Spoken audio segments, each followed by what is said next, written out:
Partisanship. Partisanship. Partisanship.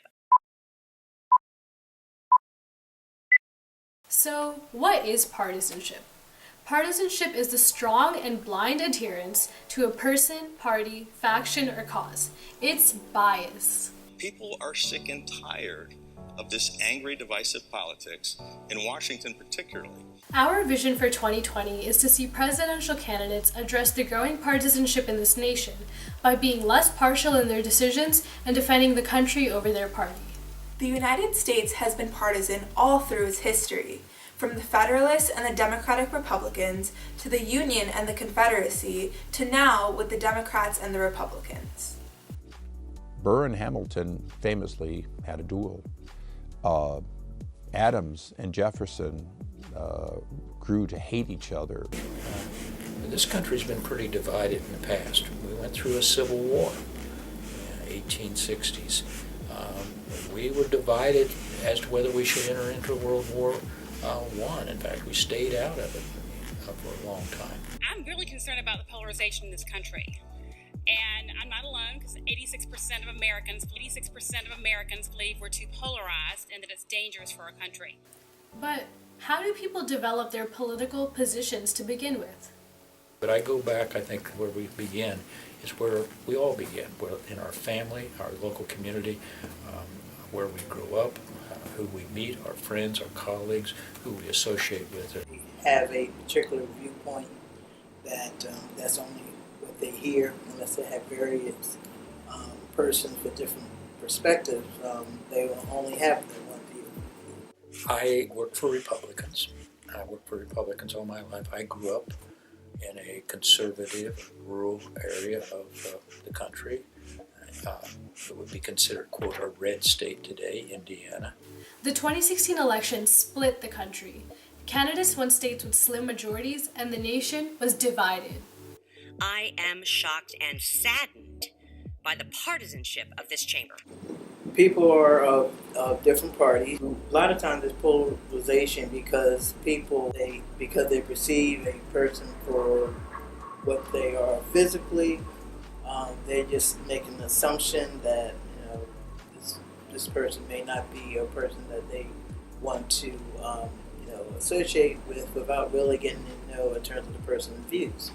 If so much is wrong, what can we do? There's a lot citizens can do to make politics more fair.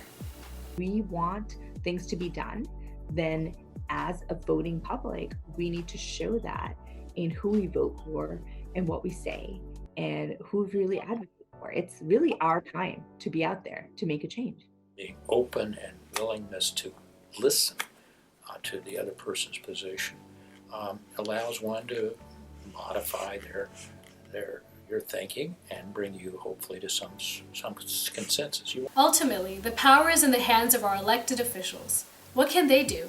I think that legislators need to be held to a higher standard. I think we need people who are going to lead people. There may be some differences, but I think that particularly as it relates to bills, they may be sometimes there may be an amendment you can put on a bill that make it more palatable for a person who may be against it. The majority of the American public want to see things get done, and the only way that happens is by compromise in the middle.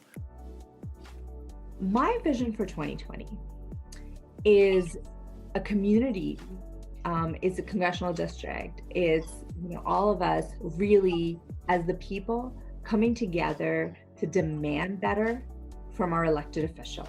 My vision for 2020 would be, whether it's a Republican or a Democrat, that it be somebody that has a position that's willing to listen to the other side, find compromise, and willing to make that compromise going forward.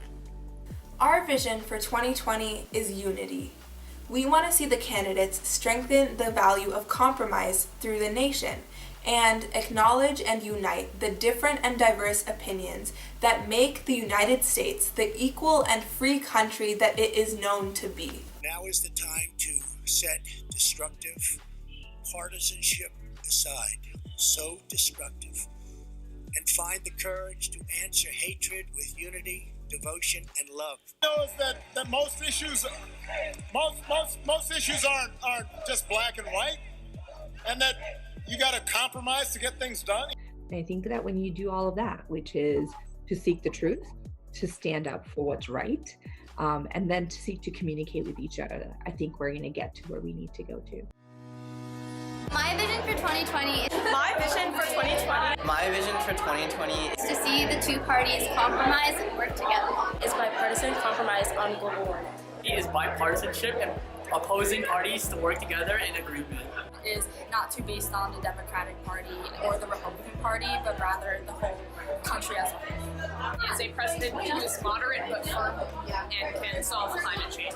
Is a government where both parties are communicating together very efficiently. Politicians on both sides of the aisle come together and work on climate change. We're not going to get anywhere if Capitol Hill is just an argument all the time.